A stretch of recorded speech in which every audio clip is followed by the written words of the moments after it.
So hello everyone, this is Sajal Singh Parihar. तो जैसा कि आप सभी को पता है कि आज आईबीपीएस क्लर्क मेंस का रिजल्ट आउट हुआ है। जिन लोगों का भी सिलेक्शन हुआ है सो कॉन्ग्रेचुलेशंस। बात करें मेरा तो मेरा सिलेक्शन नहीं हुआ है। मैंने एमपी से भरा था। मैं एमपी का ही हूँ। मैंने अपनी होम स्टेट से फॉर्म फिल किया था और अनफॉर्चुनेटली मेरा नहीं हुआ है। मुझे इस रिजल्ट से काफ़ी उम्मीद थी, है ना? कुछ दिन क्या, 2 दिन पहले एसबीआई का आया मेंस, तो उसमें भी मेरा नहीं हुआ है। एसबीआई की मेंस से मुझे उतना उम्मीद नहीं थी क्योंकि वो मेंस मेरा ऑलरेडी अच्छा नहीं हुआ था। लेकिन उसके कंपैरिजन में मेरा आईबीपीएस क्लर्क मेंस जो है वो थोड़ा उससे तो बेटर गया था और काफ़ी होप्स थी मेरे को इस रिजल्ट से।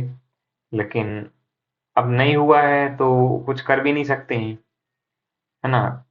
इसमें अब जितना डिस्कस करेंगे इस चीज़ को उतना ज़्यादा ये चीज़ खराब होती है। तो अब नहीं हुआ है, इस चीज़ को एक्सेप्ट तो करना पड़ेगा और अब आगे क्या करना है उस चीज़ पे ध्यान देना पड़ेगा। तो बात करें अभी की आने वाले एग्ज़ाम्स में, तो मैं अभी मेरे फ़िलहाल में सिर्फ 2 एग्ज़ाम हैं। एक आरबीआई असिस्टेंट और एक और एग्ज़ाम है जो कि हमारी स्टेट का एग्ज़ाम है एमपी का।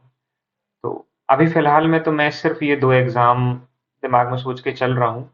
और अभी क्योंकि क्या है कि मैं कुछ भी फाइनल नहीं कर पा रहा हूँ। एकदम दिमाग अभी ब्लैंक चल रहा है कि क्या डिसीजन लेना है, क्या डिसीजन नहीं लेना है। ऑलमोस्ट मेरे को अगर मैं बात करूँ मेरी तैयारी की, मेरा ग्रेजुएशन 2023 में कंप्लीट हुआ है। मतलब 2022 में हुआ था दिसंबर में और आखिरी-आखिरी में हुआ था। तो 2023 से मैंने तैयारी का सोचा था, लेकिन कुछ चीज़ें ऐसी हुई कि तैयारी उतने अच्छे से हो नहीं पाई थी शुरू के टाइम में। जो मेरी सीरियस तैयारी है, वो सिर्फ़ अभी कह सकते हैं कि 1.5 से 2 साल में हुई है। इवन हाँ, 1.5 साल ही हुआ है जो मेरी सीरियस तैयारी है। तो उसमें अब ठीक है, नहीं हुआ है अपना तो उसमें कुछ कर नहीं सकते हैं, है ना? चीज़ें बदली तो जा नहीं सकती हैं। लेकिन बुरा लगता है यार सोच के कि इतनी मेहनत से तो प्री निकाला था, फिर मेंस में पहुँचे और मेंस से आउट हो गए। तो ठीक है अब लेकिन। तो इस वीडियो में मैं आपको अपना सबसे पहले प्री का स्कोर कार्ड दिखाऊँगा आईबीपीएस क्लर्क का, है ना? जैसा कि आप देख सकते हैं ये रहा मेरा नेम, ये रही मेरी स्टेट, ईडब्ल्यूएस कैटेगरी से मैंने इसे फिल किया था और इसमें मेरे जो मार्क्स आए हैं वो है 80। मेरे टोटल जो अटेम्प्ट थे वो थे 85, है ना? और रीजनिंग में मेरे 31.25 है। रीजनिंग में मैंने फुल अटेम्प्ट किया था इसमें, लेकिन पक्का से 3 क्वेश्चन गलत हुए हैं। इंग्लिश में मैंने यहाँ पे 27 शायद कि 28 ऐसे कुछ अटेम्प्ट किया था और न्यूमेरिकल एबिलिटी में मैंने 25 ही अटेम्प्ट किए थे। तो ये मेरा प्री का मार्क्स है 80। और अब मैं आपको दिखाता हूँ मेंस। ये है मेरा मेंस का स्कोर कार्ड। इसको देख के इतना दुख हो रहा है ना कि क्या बताऊं मैं, है ना? ये है मेरे मार्क्स 36.38, यानी कि ये 72.75 है आउट ऑफ 200। ये आउट ऑफ 100 मार्क्स है ना? और मेरी जो स्टेट का जो कट ऑफ गया है वो शायद तक 78 गया है ईडब्ल्यूएस कैटेगरी का। 78 पॉइंट समथिंग कुछ गया है, एग्जैक्ट नहीं है। तो 78 या 79 गया है और मेरे मार्क्स हैं 72.275, जैसा कि आप देख सकते हैं, है ना? जीए में यहाँ मुझे मिले हैं 12.25, जहाँ मैंने जीए में अटेम्प्ट किया था 19 मार्क्स का, मेरे को याद है मैंने किया था, और 12.25 मिले हैं क्योंकि कुछ क्वेश्चन तो ऑब्वियस सी बात है गलत हुए थे और जीए में मुझे उम्मीद नहीं थी इतना आने की, लेकिन इतना आए हैं, ये अच्छी बात है।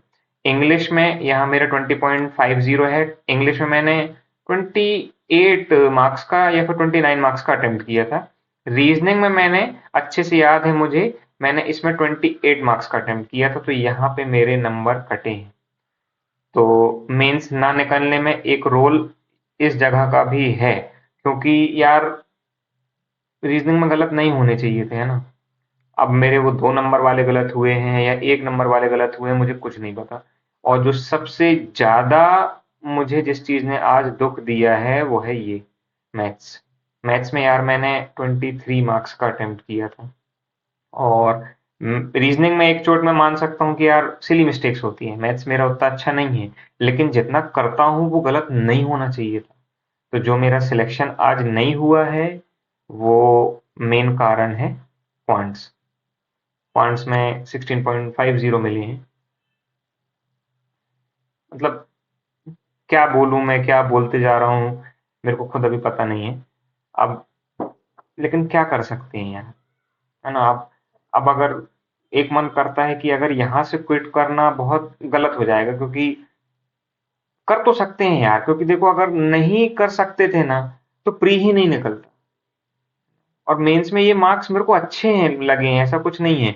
इस बार जितनी वैकेंसी थी, लास्ट ईयर एमपी में मुझे ध्यान है 650 वैकेंसी थी, और इस बार 963 कुछ वैकेंसी हैं। तो कट ऑफ बल्कि कम और होनी थी, तो कट ऑफ ज्यादा और हो गई।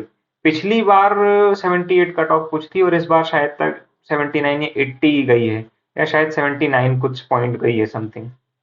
तो मुझे उम्मीद थी कि मेरे 74 75 मार्क्स के आसपास आने चाहिए थे, तो 72.75 आए हैं। लेकिन अब क्या कर सकते हैं ना, क्वांट्स में कुछ ना कुछ सिली मिस्टेक, या तो डीआई गलत किया होगा, या क्वाड्रेटिक इक्वेशन गलत किया होगा, या पता नहीं क्या तो भी गलत किया होगा, सिलेक्शन तो नहीं हुआ है। कंक्लूजन तो ये है। तो अब ये जो लाइन होती है ना कि based on your performance in the mains examination, ये लाइन यहाँ पे अगर we are glad to inform लिखा होता तो कितना अच्छा होता। लेकिन ऐसा हुआ तो नहीं। अब सोचने को तो कुछ भी सोचा जा सकता है ना। मतलब इतना क्लोज आके हर को एक्सेप्ट करना थोड़ा सा मुश्किल होता है ना। लेकिन ठीक है, अभी आरबीआई असिस्टेंट अपने सामने है, करते हैं उसकी तैयारी। पिछले 3 दिन में तो ये दो रिजल्ट ने एकदम बैठा दिया है, लेकिन करेंगे तैयारी, है ना। और सिलेक्शन तो अपन को लेना ही। तो यहीं तक था ये वीडियो, अब मिलते हैं नेक्स्ट वीडियो में, तब तक के लिए टाटा बाय बाय।